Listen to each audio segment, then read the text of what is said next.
pa ako makatulog eh. Hindi pa ako inatulog kaya ang ginawa ko lumabas muna ako nag-ikot-ikot dito sa sentro.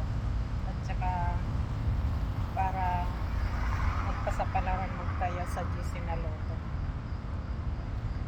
Sana bigyan ako ng more blessing ngayon. Ito guys, ayan. Nandito ko. Ayan, dagat po yan. Andyan po ang mga barko. Dyan po. May mga yate nakapark.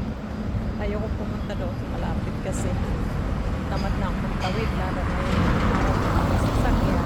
Ayan po. Ayan po. Ayan. Guys. Maganda ang hangin dito guys. Kaya ma-fresco kasi sa tabi ng dagat. Kaya dito ako gusto laging nagpa-bar sa Biaron. Kasi puro bar to tila bar to. Kasi ma-fresco ang hangin guys.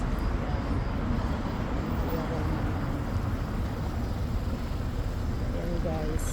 Kaya pag dito ako nag-ikot. Ito lang po dito ang pasyanan ko.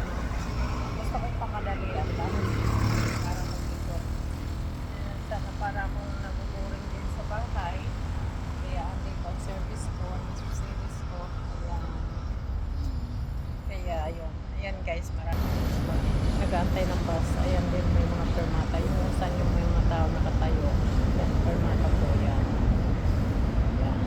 At maganda po kay mayroon na dito mga puro park na upuan. Ayan. Dati po wala yan. Ay maganda ginawa nila.